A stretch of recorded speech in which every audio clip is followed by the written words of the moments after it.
So, welcome to lecture 11. So, in this lecture we are going to see the new chapter called inheritance, right. So, we had seen when the introductory class we had seen the basics of inheritance, right, because we are going to use the code reusability. That means assume that somebody has created class A, right, and you are the new programmer and you created class B and you want to use the properties of class A, right. So, in that case is it possible? Yes, it is possible, right, and the concept is called the inheritance. So, before going into the details of inheritance, all right, so still we have not seen the keywords public, private and protected, right.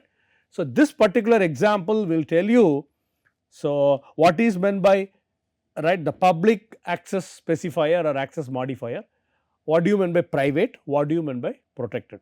So, let us consider my class, right, let us consider the class my class. So, here you have public member data and public member function.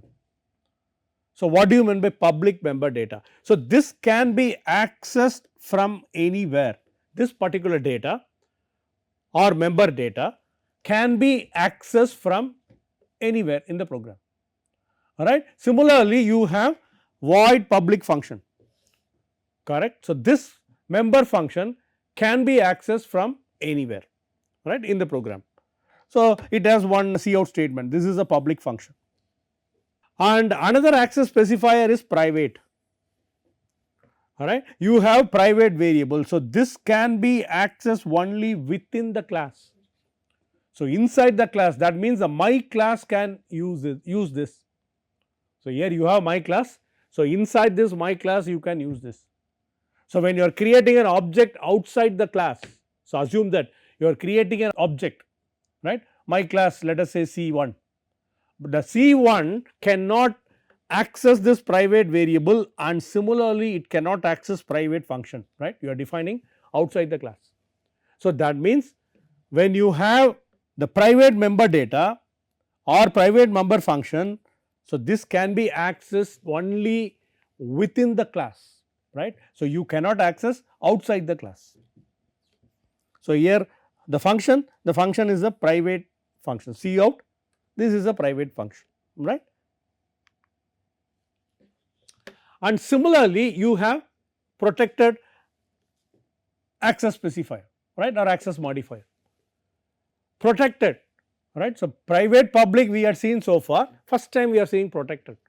So, what do you mean by protected? Suppose I have a variable name like this, right, it is almost similar to private, but only difference is the derived class can access this, right, the derived class, the base class and derived class. If you remember, we had seen the introductory inheritance, right. Assume that I have class A. So, when I put class A, so publicly inheriting class B, something like this, right. So, either I can put public or private. Now, we are studying protected. So, when you have the protected member data, right. So, assume that when I write like this, like a private public inside the class. So, in fact, this is inside the class, correct. So, this is inside the class. As I said, private member data I cannot access at all, but whereas protected member data almost like a private, only difference is the derived class can access. So, now when I put class B can access protected variable, right, the protected var, whereas class B cannot access your private variable, right.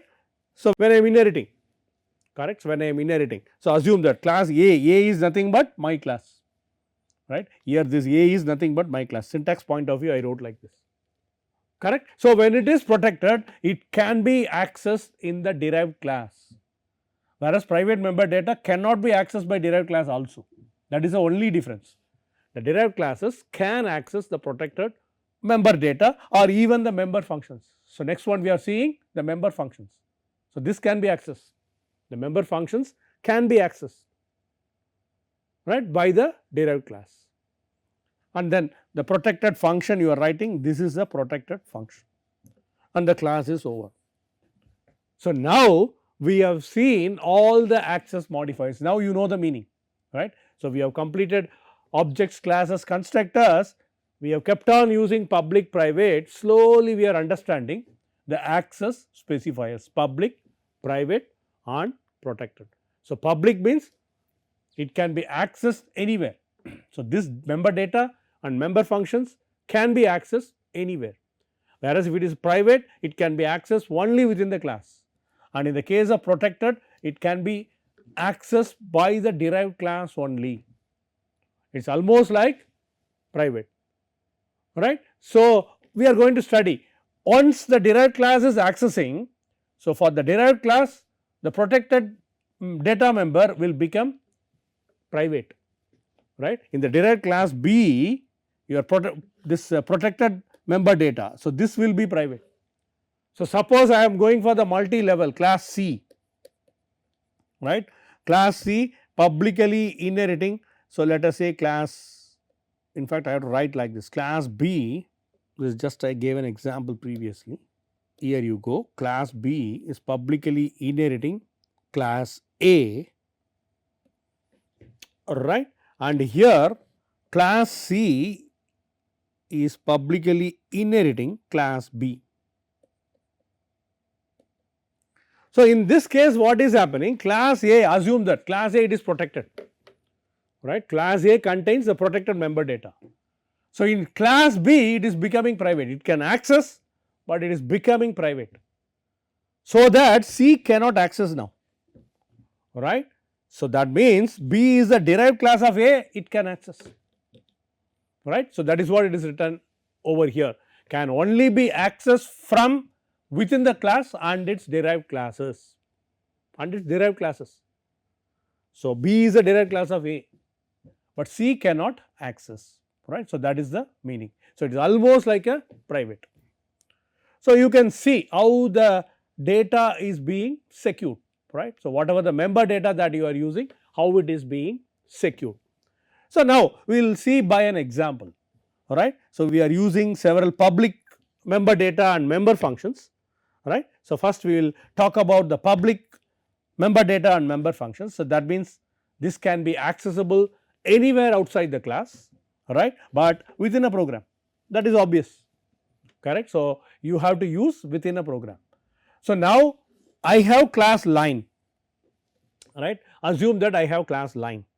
So, the class line contains a member data called length, fine, and then you have two member functions, right. So, one is set length and get length, the setter function. So, in fact, you are studying about the setter function and getter function, set length and get length, you can simply put void, void means nothing, right, it is equivalent to get length without putting anything. So, that is also valid, alright, and here I am defining, right, outside the class, possible, yesterday we had seen, right, in the last class we had seen, correct. So, line number 12 you have double line, right. So, line is the name of the class, you have scope resolution operator, get length is the member function, you are defining here, it is a simple function return length, right, it is a simple function which is returning length, and then another function called set length, right, both you are defining outside the class.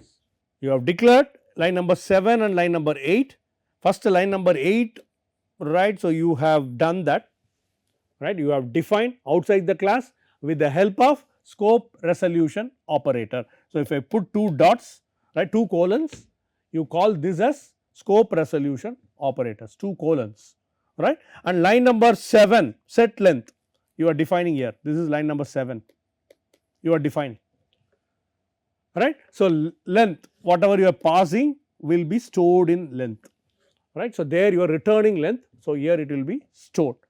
So, we will see the main program. So, you have int main, I have an object called line small l whose class is capital LINE. So, it is possible, right. So, one is the object, small l line is the object and capital L line is the class. So, now this object is invoking set length by parsing 6.0, right, you are parsing 6.0. So, when I am passing 6.0, so your length is becoming, your line length, right, line dot length is becoming small l, right, line dot length is becoming 6.0, right, 6.0. Now, let us assume I am printing this, right. So, let us consider we are printing this C out length of the line, right. So, line dot get length. What is get length? This is the member function. So, which will be invoked. So, here you go get length, right. So, length we have already got, it is 6.0 from here, right. So, 6 point double, so return length. So, 6.0 will be printed, right. So, it is returning length. So, length is nothing but you are passing 6.0. So, that will be printed. So, the first output C out I should get 6.0, we will see, right. So, second I am just without member function what I am doing. So, this I can do that, right. Without member function I am changing the length. The line dot length, that means I can able to access the member data, that is what I want to say, right. I can able to access member data because that is public. Line number 5 if you look, it is public. So, double length I can able to access this, and then I am writing line dot length which is possible in the main equal to 10.0. So, it will work because length is public. So, now I am trying to print length of the line, line dot length, right. So, line is a object which is a dot operator invoking the member data length, that is the meaning, right. So, 10.0 will be printed for line number 30, right. The program ends, return 0, program ends, right. So, what is the output you are getting? 6 and 10. So, we are getting the output 6 and 10. I hope it is clear for everyone. So, you can access the public member data and member functions anywhere, right, within the class or outside the class, but of course, within the program, right. So, public member data and member functions can be accessed everywhere. Okay. So, with this knowledge we will see private member data, we can see an example of a private member data. So, when I have a private member data and private member function, right. So, this cannot be accessed or even we cannot view this outside the class, right. Only the class, and sooner or later we are going to talk about the friend function, right. Only this particular class where you are creating and then you are writing this private member data and member function can access, or we are going to study friend function that can access the private member data and member functions. So, now we can see this example, all right. So, you have public length can be accessed anywhere outside the class, and set width can be accessed everywhere, get width can be accessed everywhere, whereas you have one private member data, we have to be little careful, right. So, this can be accessed only within the class, all right. So, here you have class is over, but whereas you are defining two functions get width, line number 8 you are defining. So, this is as such when you are putting a scope resolution operator, it is as such you are writing this particular function inside the class, right, inside the class box, right. The meaning is inside the class box I am writing this, that is the meaning, right. So, it is returning width, not a problem, this can access, right, because it is inside the class, return width, width can be accessed by get width member function. And similarly, here you have set width, this is also inside line number 7, right, and whatever you are passing will be assigned to width, that is the meaning, right. So, with this knowledge we can go inside, right, the main program.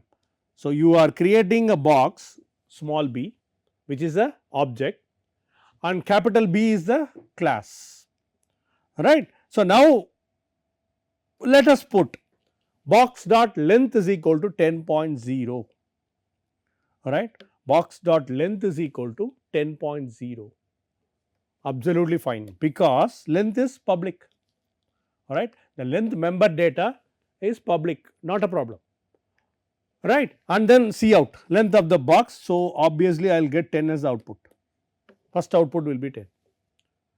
So, next I am trying to, right, suppose this comment statement is not there, assume that box dot width is equal to 10.0, right. What will happen? I will get an error.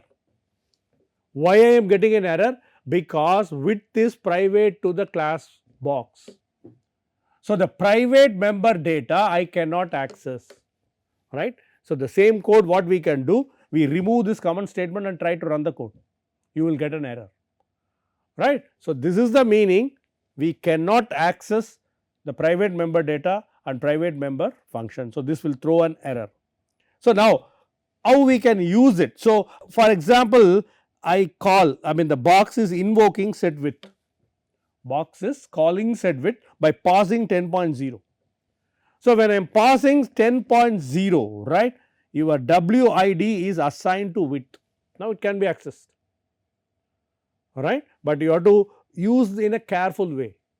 Setter function you are using, and from the setter function you are trying to access width, which is possible, correct. So, you are passing 10.0 and there width is storing as 10.0, whereas directly you cannot do that, this cannot be done, this is perfectly right, right. So, now you are trying. So, 10.0 I put, width will be 10.0, width is equal to WID.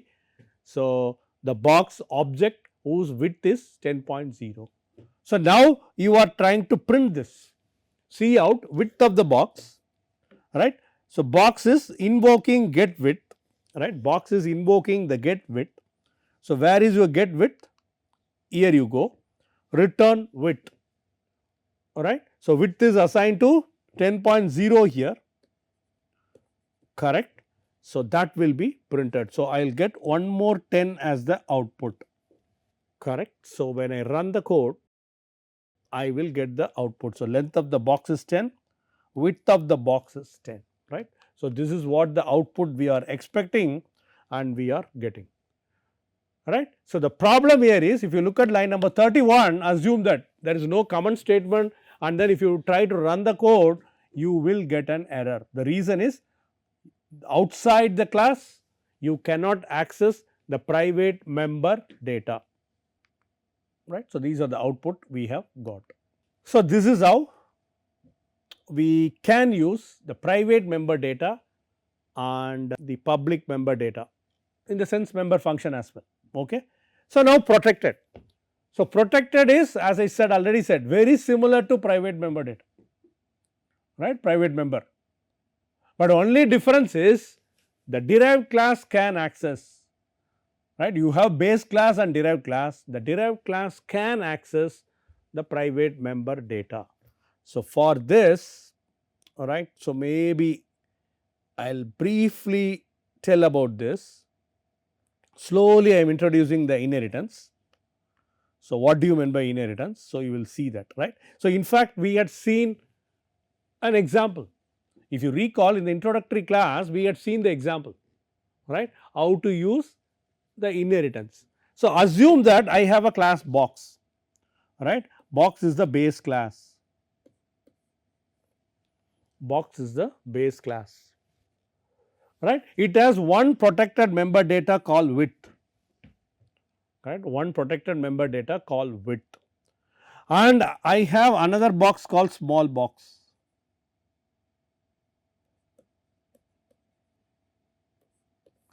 So, now the syntax here is, right, small box colon box. So, that means it is inheriting, that means it can use the property, that means the member data and member functions of box, that is the meaning.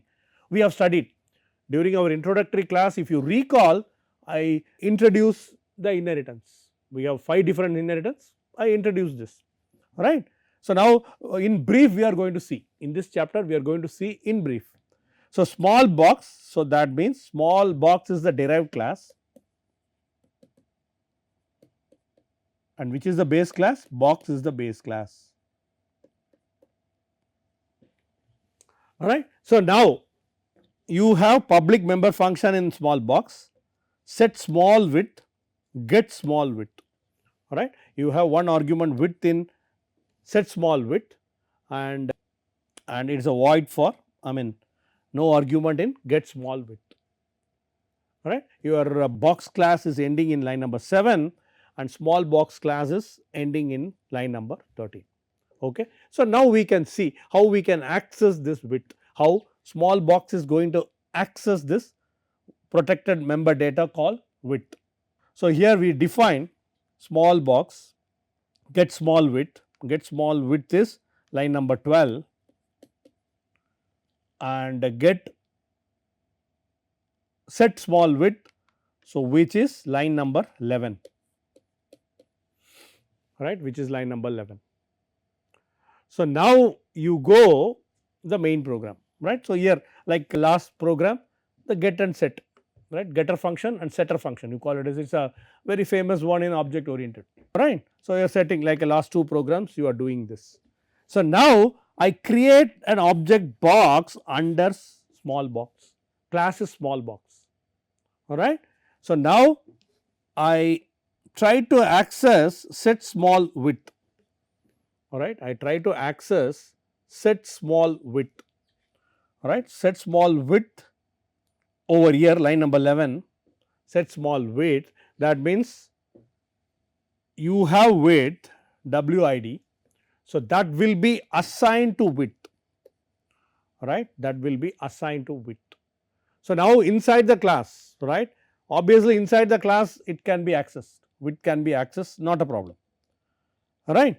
So, 5.0 that will be set over there, correct. So, that will be set over there. So, it is a width and get small width, it will return width, alright, it will return width, right. So, what is the value 5.0, 5.0 will be printed, right, or even you can try, right. Now, you can change the value, right. So, what you can do, you can put this is a width only, right, you can try, right, you can try to put, right, outside the class you can try to put let us say box dot width, you will get an error, right.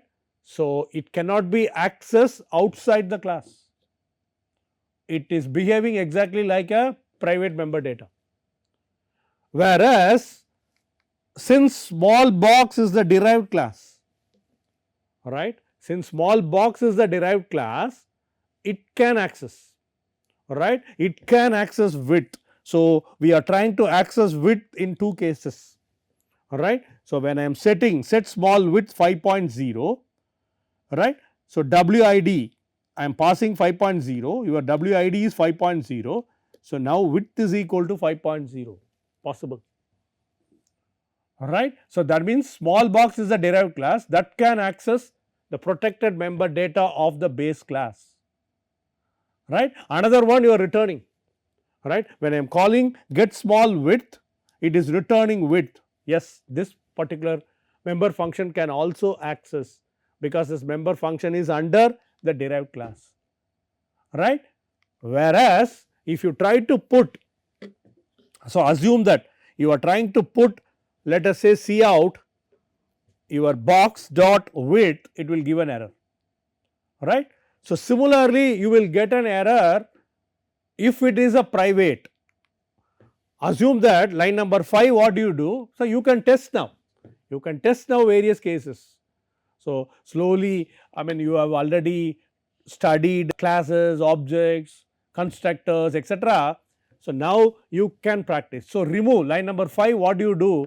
Remove protected to private, right, and then you can check. So, in fact, the derived class what we have studied previously, the derived class cannot access, right, because it is private, correct. So, derived class cannot access. So, it will throw an error, line number 17 there will be an error, line number 20 there will be an error if you use private instead of protected, if you use private, right. So, that is the difference between protected and private. Whereas, since I put protected in line number 5, this small box class is having privilege to use width in line number 17 and line number 20, okay. But whereas outside this class, outside this derived class, suppose in the main program I try to write, let us say box dot width equal to, let us say 5.0. So, then what will happen? I will get an error. So, now when I run the code, I have to get an output, width of the box is 5, right. So, this is what we expected. So, we are getting. So, this is how the protected access specifier is working. So, now in the initial point of time, I talked about the basics of inheritance, right. So, it is a very key feature of object oriented programming. Suppose someone has written the code A, right, class A. So, that means he or she might have used various member data and member functions, right. So, various member data and member functions. So, now I am trying to modify the code, right, I am writing class B, right. So, can I use the property of class B? So, publicly can I inherit class A? Yes, it is possible, that is called inheritance, right. So, one is called as a base class. So, for example, here A is the base class, right, and B is the derived class. So, that means B is using the property of, right, property means all the member data and member functions. So, that we can call it as it inherits all the member data and member function, or it is inheriting all the attributes and functions, right. So, one you call it as base, another one is derived. In Java it is called superclass. A is a superclass and B is a subclass. So, we will see that, right, we will see those notations as well, right. In Java you call A as a superclass and B as a subclass or child class, right. So, this is what I said, reusability. I can use the properties of class A when I am writing the new class B. So, it can take all the attributes and functions, right. So, that is the advantage of inheritance. And also we are going to study the concept of overriding. Overriding means assume that class A you may have, let us say, a function, right, name of the function is same int fun1, right, and class B also you have the same function, alright. So, in that case when you are creating an object and that object is invoking this fun1, which one will be called, right. So, this will be decided during runtime, in fact I explain about this, right. So, the overriding concept we will see with the help of inheritance. So, here this diagram we already familiar, right. So, class A you call it as base class and this is the derived class, right. When I want to define a single inheritance or simple inheritance, right. So, here you have the derived class B which is inherited from the base class, right, which is inheriting from the base class. So, you have only one base class and then class B is inheriting all the properties of all the properties in the sense attributes and methods or member functions, member data and member functions. So, B can use. So, again we are going to use the public, private and protected, right. You are inheriting publicly, you are inheriting privately, what will happen. So, these things we are going to study and here A is the base class and B is the derived class. So, this inheritance is called the simple inheritance or single level inheritance, because we will also study the multi level. So, this is called the single or simple inheritance. We will take this example, right. So, assume that I have a class account, alright, I have a class account. So, account is the base class. So, you can draw a diagram, account is the base class and you have one member data which is a public member data. So, now you will slowly understand what is public, private and protected. Member data salary 60,000, right, your class is over here, your class account is over here. So, that means it contains salary, member data called salary. So, now you have another class called programmer.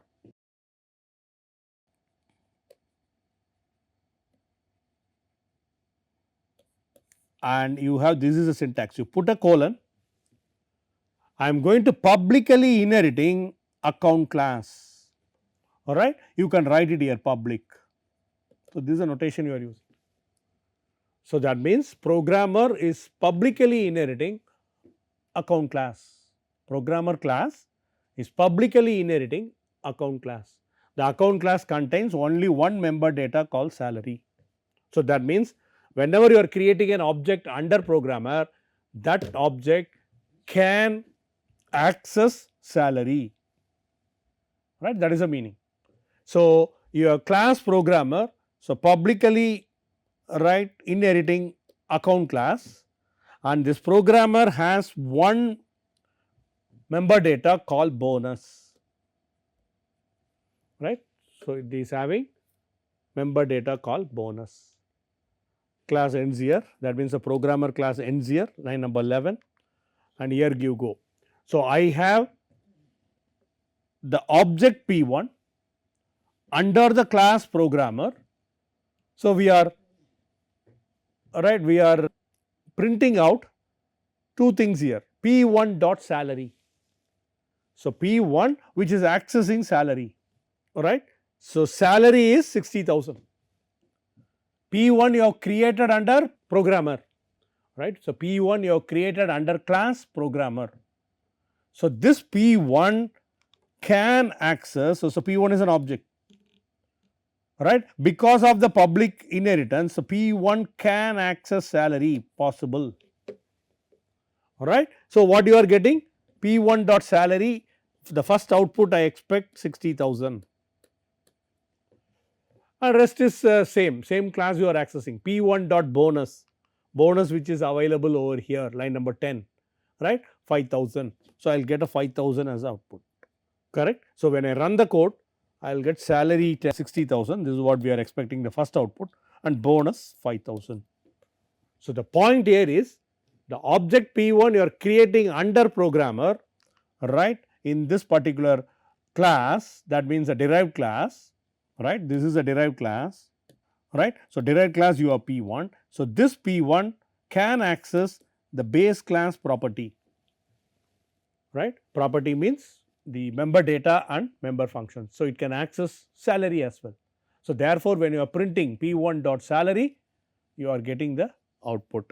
So, this inheritance is called the single or simple inheritance, right. In the next few classes, we are going to see many other 4 other inheritance in C++, and also we will study the same inheritance concept in Java. So, Java is slightly tricky. So, there are some inheritance with the help of class we cannot do that. So, that also we will see in the next class. Thank you.